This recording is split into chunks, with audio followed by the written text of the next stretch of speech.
Bismillahirrahmanirrahim. In the previous video, we explored the Quranic concept of sadr, the chest. Now I turn to a deeper inner level of the human beings, which the Quran refers to as the heart, qalb. The Quran attributes both emotions and cognitions to the heart.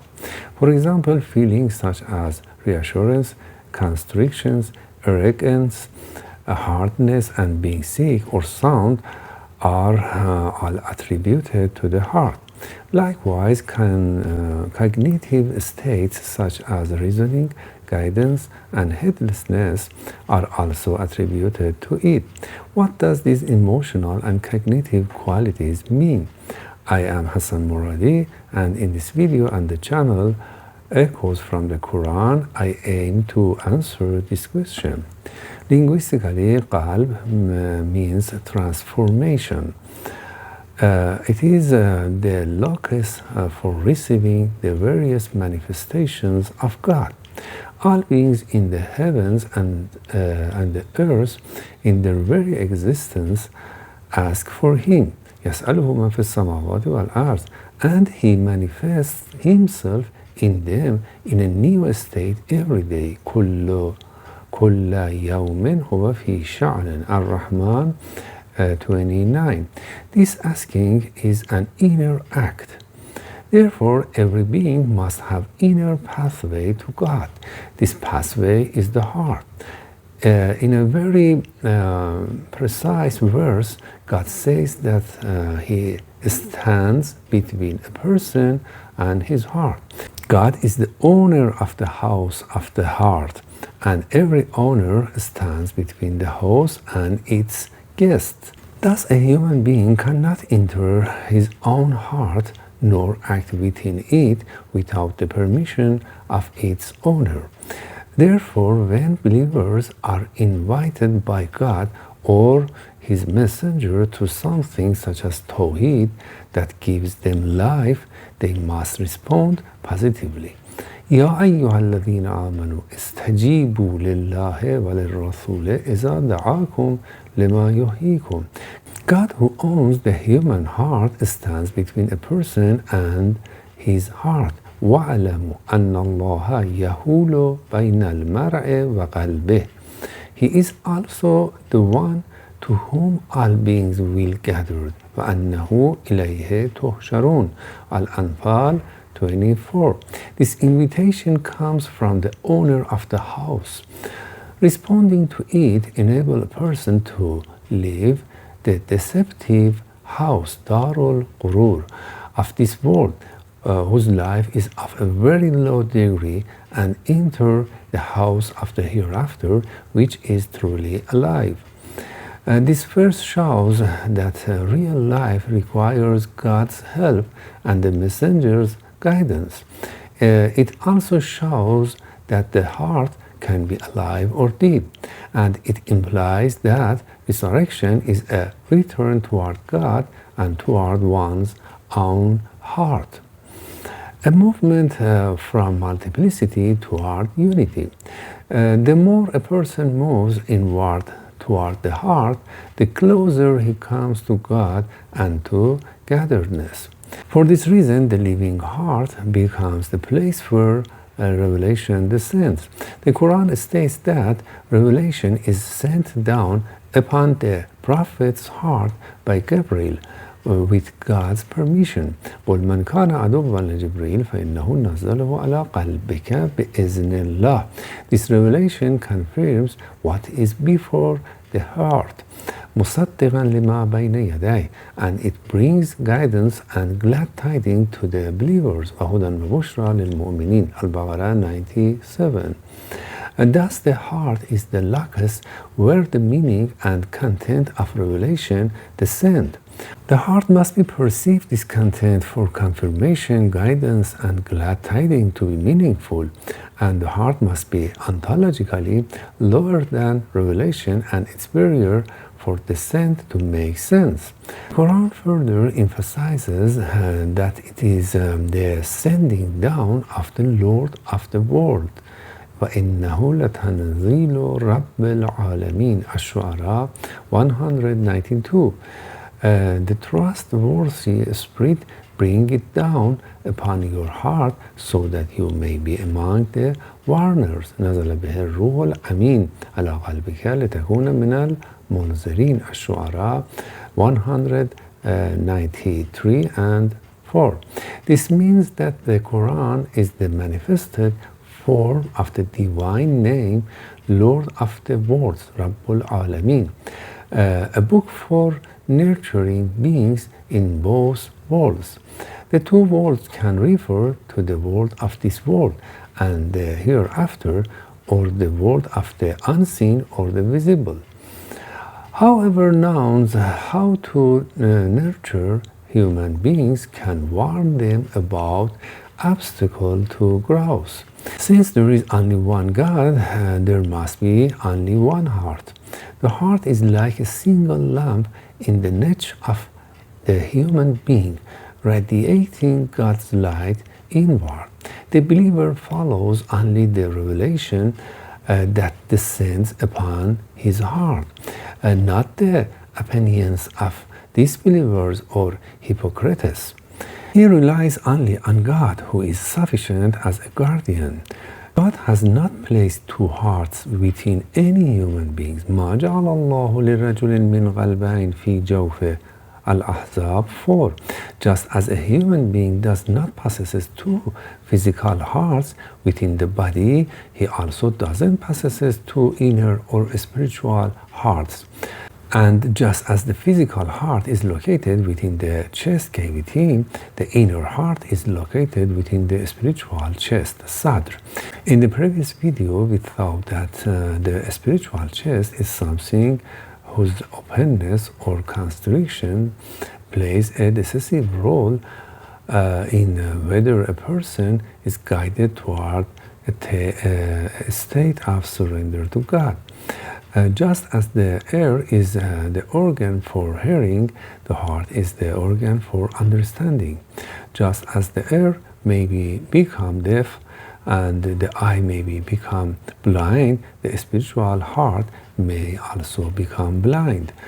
فإنها لا تعمى الأبصار ولكن تعمى القلوب التي في الصدور. Al-Hajj 46. From this verse, we understand that the relationship between the chest, sadr, and the spiritual heart, qalb, is a relationship of inner and outer. Earlier, we saw that the sadr can be expanded or constricted. A verse containing both sadr and qalb shows that the heart becomes soft or hard depending on the state of the chest, as Zomar 22. Hardness of heart means resistance to receiving God's ever-renewing manifestations. God warns us not to be like those who were given a scripture before but whose heart hardened over time. Al-Hadid 16. A group of people, after excessive evasion of God's command to sacrifice a cow, developed hardness of heart. Al-Baqarah 7:74. They also become hard-hearted due to breaking their covenant, altering God's words, forgetting reminders, and betraying trusts. Al-Ma'idah 13. Sometimes God warns people through constricted provision or harmful outcomes so that they may repent. But the hard-hearted do not humble themselves. Their deeds are beautified for them by Satan. Al-An'am 43. For those whose hearts are diseased, satanic suggestions became a thrill that distances them further from truth. Al-Hajj 53. But for those endowed with knowledge, these same events strengthen their certainty. Their heart become humble and receptive. Al-Hajj 54. The believer's heart becomes humble through remembrance of God and what has sent down. Al-Hadid 16. The Prophet is gentle with believers because he receives divine mercy. If he were harsh or hard-hearted, they would scatter from around him. Ali Imran 159. Thus the heart can be morally soft or hard, thin or thick. It is the seat of both cognition and emotion. To understand hardness or softness, the heart may be compared to a mirror, either polished or rusted. God says that the reason some people call the Qur'an ancient method is that their deeds have placed a rust upon their hearts, veiling them from God on the day of resurrection. Al-Mutaffifin 13 until 15. God is not veiled, rather humans are veiled. The heart, like a lamp, becomes covered by sins until its light is dimmed. When the mirror is polished and the lamp uncovered, the light of knowledge grows until it produces certainty. The heart perceives this certainty. When Abraham asked God to show him how he gives life to the dead, God asked, "Do you not believe?" Abraham replied, "I do, but so that my heart may be reassured." Al-Baqarah 260. Thus even a believer may have an unsettled heart, and certainty comes through direct witnessing. It is impossible for someone who has truly believed and received the light of truth to return to disbelief. If such a return is observed, the initial faith was false. A person may be coerced to deny faith outwardly, but his heart may remain assured. This belief is attributed to the sadr, not the heart. An-Nahl 106. The heart can commit sin. For example, one who conceals testimony has a sinful heart. Al-Baqarah 283. The heart can obey or disobey, and it can possess taqwa. But how can the house of God commit sin? A person may neglect the heart due to satanic distractions. If God does not will to shine His light through the heart, He allows the heart to become heedless. Then the person follows imagination instead of true perception, falling into imbalance. Al-Kahf 28. Such a person has a diseased heart. On the day of resurrection, neither wealth nor children will benefit, only a sound heart. Ash-Shura 88-89. A perfectly sound heart contains no one but God, no even the self. It is free of conflict between divine will and personal desire. This is the station of reza, contentment, the final stage of the spiritual journey. Abraham reached this station, As-Safat 84. One must avoid those with diseased heart, for their illness may spread. One must speak clearly and firmly to them so they do not covet closeness. Al-Ahzab 32. In this verse, the wives of the Prophet are a symbolic expression of the tranquil soul, and nafsul mutmainnah, a soul that stands closest to the station of the Prophet's spirit. This means that anyone who seeks, in terms of spiritual rank, to draw near to the Prophet is not like others. Such a person must observe a higher degree of piety. They must guard themselves from allowing any form of spiritual illness to enter the heart, and must be extremely vigilant so that nothing other than God enters the inner space of the heart. Qawlul Ma'ruf, in contrast to Qawlul Munkar, It is a speech that is recognized, firm, and clear, as opposed to a speech that is obscure, unstable, or unrecognized. قول خاضع stands in contrast to قول متكبر, humble speech versus arrogant speech. The connection between قول خاضع and قول منكر is that when a person speaks humbly, such as when politely asking someone not to enter their home, the listener may fail to understand the real intention. Humble speech often contains a degree of softness that can obscure the clarity of the message.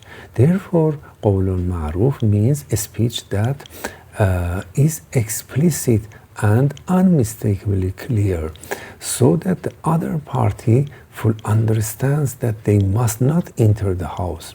From a spiritual perspective, when a person senses the approach of disturbing thoughts or agitated emotions, they must command them with strength and authority to stay away from the heart, or if they have already entered, to expel them from it.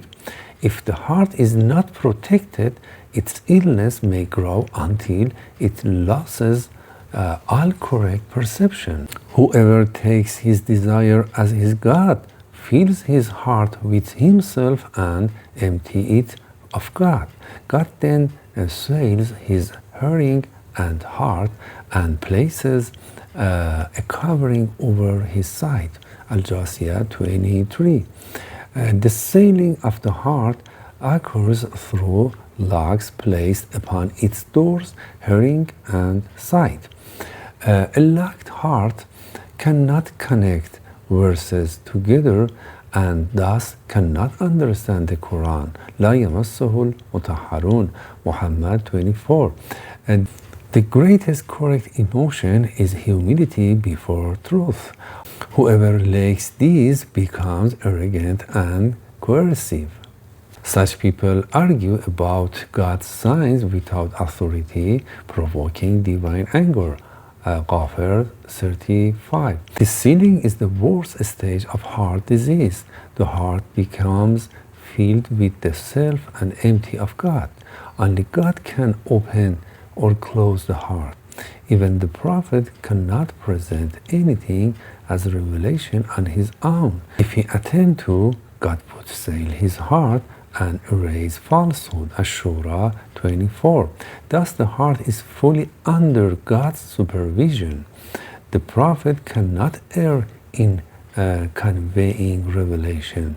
The righteous must constantly guard their heart to enter paradise. Paradise is promised to those who continually return to God. Awwab.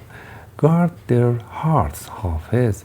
Fear the departure of the merciful from their inner house and come with a heart that constantly returns. Munib. Al-Kahf 31-35. Whoever reaches the station of peace, salām, can create whatever he wills, and God granted him even more than he imagines. Whoever has a sound heart learns from the fiat of the heedless. Whoever has a listening ear while witnessing God's presence remembers God. Qaf 37. Such a person is truly a believer, for he sees the one light behind all multiplicity. God guides his heart. At-Taghabun 11. Every degree of faith leads to further guidance. To ascend higher, the heart must expand to bear gathered truths. In summary, the heart is a station we reach only by God's permission. In summary, the heart is a station we reach only by God's permission. Our task is simply to act according to the knowledge we have. This is taqwa. Taqwa leads to expanded sadr and higher knowledge. Higher knowledge and action upon it leads to a sound heart, qalb salīm, and a station of peace, Darus Salam. Higher stations will be discussed in the next video. Oh God, forgive our past sins, grant us expanded chests, and bestow upon us sound hearts. Thank you for being here.